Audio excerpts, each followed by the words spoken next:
Guys, today we've got stolen Yeezys, another Travis Scott Jordan 1 collab, and it's the next trophy rooms already getting backdoored. Welcome to Sneaky Sundays. Let's get into a release recap before the upcoming stuff, and let's just kick it off with all of these Yeezys. So currently, every single Adidas Yeezy that has released this month is all sitting in a full size run. I don't think a single pair is sold out. Honestly, it's very surprising. I know that there's some people like, yo, we always knew that this was gonna happen. No, are you kidding me? Foam runners and Yeezy slides are sitting on the app. That is unprecedented. We got the MX Granite foam runners, the all over gray ones. They're sitting on the app. We also got the Salt Yeezy slides. I actually really like this colorway, pretty solid. And then the upcoming ones you enter into the draw for. We've got the Stone Taupe 500s. We've got a restock of the Onyx foam runners, so now those are fully available, even though this was supposed to be the only one that sold out. We also got the MX Rock 350s, which I didn't think they would have any pairs of these things left. I think they originally dropped in 2021 maybe, or even 2020. Those are all available. Let me know if you picked any of them up or if you're just not messing with any of them. Brake shoes also shock dropped on the 15th, just a couple days ago. This is the Hot Step 2 pair that I definitely wanted to grab. However, this shock drop was US only. Do have some other colorways coming through. These are the upcoming pairs. We've got an all over triple white one, which I'm definitely going to be grabbing, and then we've got this purple one in the pipeline. So yeah, there's going to be plenty of different variations and colorways if you're not really into the Volt orange one. We don't have a specific release date, but both the white and the purple pair are supposed to drop at some time this summer. All right, a couple releases which are right around the corner. Let's kick it off with the Rayssa Leal Nike SB Dunk Low. A lot of you guys have been saying how much you like this pair.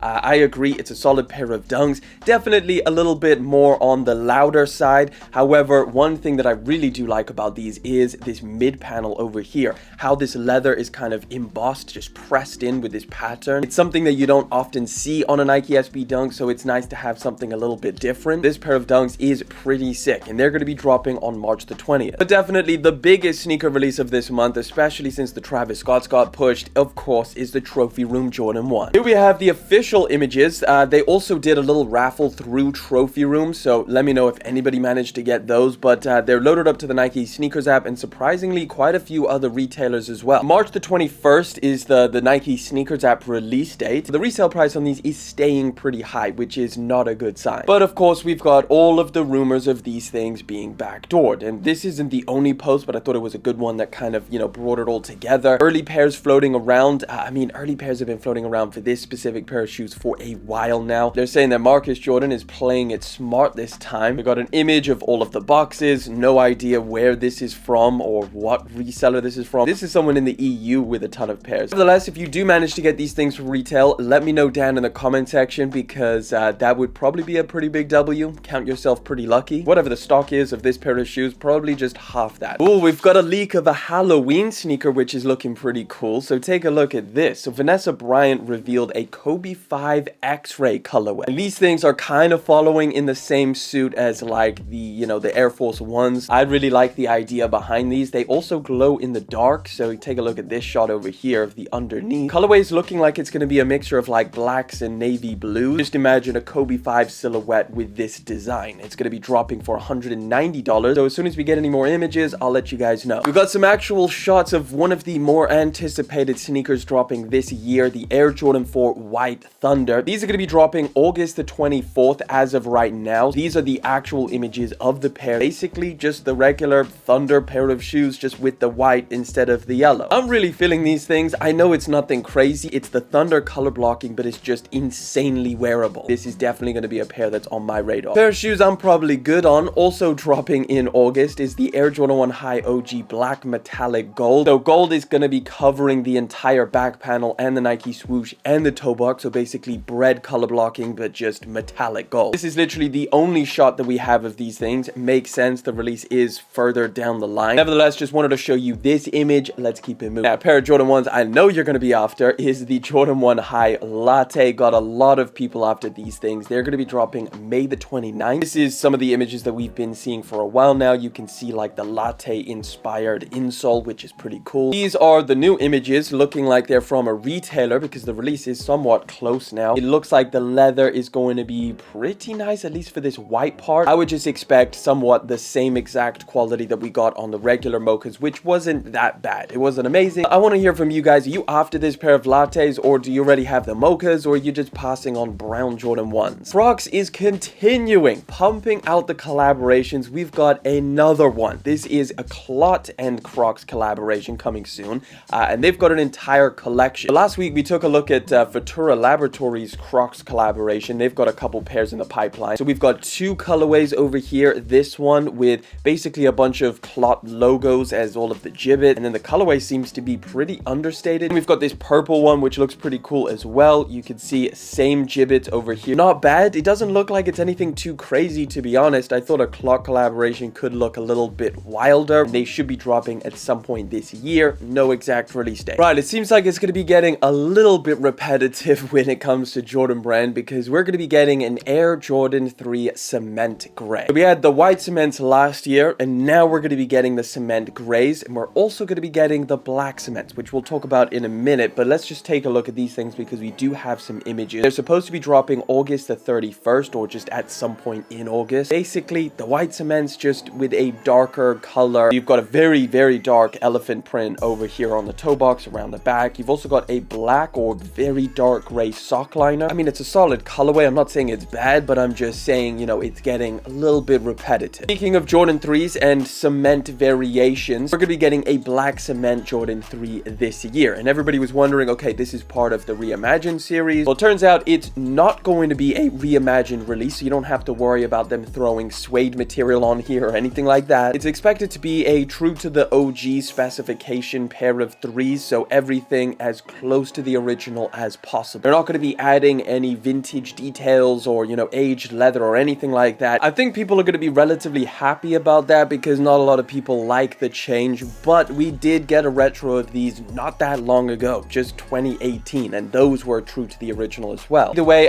the release date as of right now is going to be November the 23rd, 2024, and the retail price is going to be $220. We also got our first looks at another highly anticipated pair of Jordans. This one is the Fear 4s that are coming back this year. So November the 9th is when they're going to be dropping. Midsole with that speckling looking pretty decent. Of course, you've got the Jumpman on the back. I think a decent amount of people are going to be after these. At least I am. I think it's a really nice colorway. I never had the Fear pack. Somehow we've got our first looks at the freaking next Travis Scott Jordan 1, which are only supposed to be dropping in 2025. That's right. So an entire year early, we've got actual looks of this pair of shoes. It's a little bit different from what we expected, some of the early mock-ups, but these things are basically a reverse of the upcoming pair that we're supposed to be getting this year. So look at these. We've basically got like a different colorway, but the same color blocking as the reverse mochas. So you've got the white leather overlay, you've got a black Nike swoosh, sail midsole, dark green outsole. This is the sneaker that's supposed to be dropping this year, this holiday season, I believe. Basically is a reverse of what we're getting in 2025. There's not all that much variation when it comes to Travis Scott Jordan 1s. You're basically looking at, you know, earth tones. Of course, all of us are all going to be in the queue trying to grab a pair, because even though this is going to be like,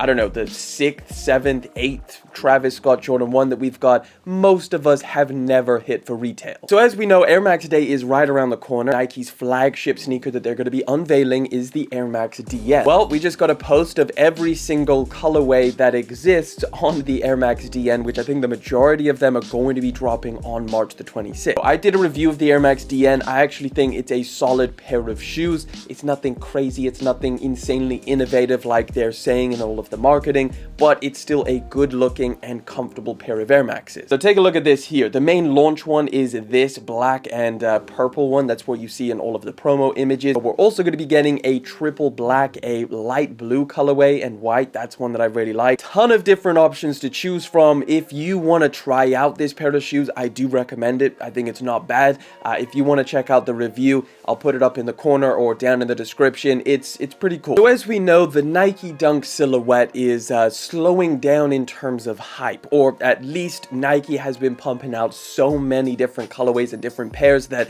you know, everybody can get a pair. Nike's trying to, you know, dip back into their archives and pull out something else that can take the Dunk's place. Well, they chose something as damn near identical, because this is going to be the next big shoe that Nike's trying to push. It kind of looks like a mix between a Nike Dunk and a Jordan 1 Low. And you also got like the Terminator text on the back. These on their own would kind of just be like, meh, it's, you know, it's okay, take it or leave it. But they are going to retail at $80, which is pretty cool. Considering the quality of a pair of Nike Dunk Lows, I don't have high expectations for these. Here's something that I thought was pretty interesting. Take a look at the Air Jordan 4 Retro Nike SB Wear Test sample. So as you guys know, when they were coming up and, you know, testing out the new Nike SB Jordan 4, they had to use a pair of shoes that wouldn't immediately give away the first colorway. I guess it's similar to like a concept car that they're testing where they camo wrap it or something like that. Take a look at this over here. This one seems like a heavily worn pair. You can see that the midsole is all scratched off over here.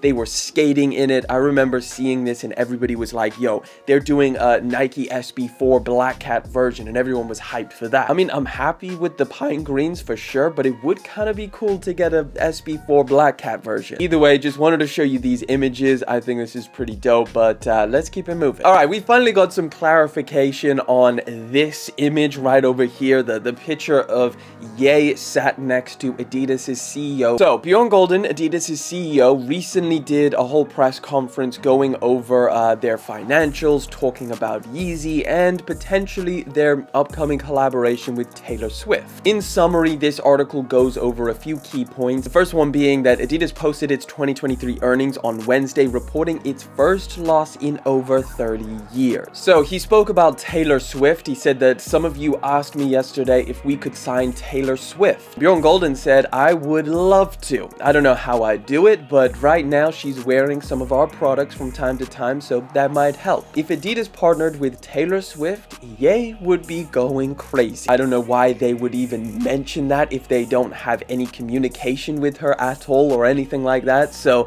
I feel like either it's a subtle jab or they're really trying to start something. Now, the interesting thing is that he also spoke about, I guess, what Ye was talking about, where he was saying that Adidas wasn't paying him for all of these new Yeezys that they're dropping this month. He declined to give specifics about how much Adidas is still paying Ye in royalties for the Yeezys it continues to sell. It's a little bit weird because they were pretty open about them still giving Ye 15%, which was the original deal. Now, he did say that given we're in a legal conflict with Ye, giving numbers out what we pay and what we accrue, I can't give you. But it's obvious that every royalty on any product that we've sold is either accrued or paid.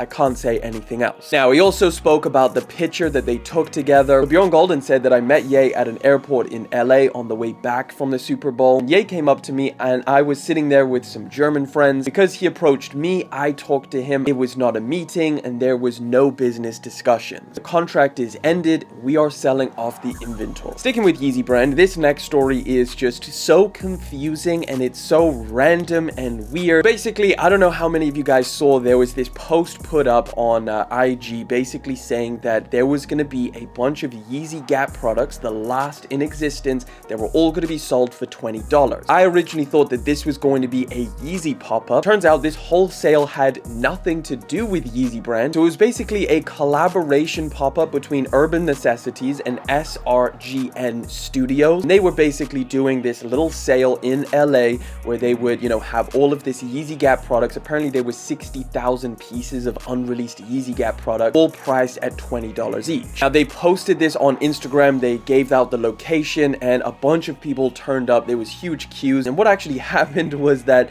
the police shut it down because the founder of LA Apparel turned up and basically said that this was all stolen product from Ye, and they should not be selling it. So everybody's wondering, okay, what is going on here? Did Urban Necessities and SRGN Studios steal all of this stuff from Ye? The weird part is that the LAPD actually exonerated both Urban Necessities and SRGN Studios. But it doesn't answer the questions. Where did you get this product from? What is going on? Why are they saying that this is stolen? There's a lot of unanswered things, details about all of this.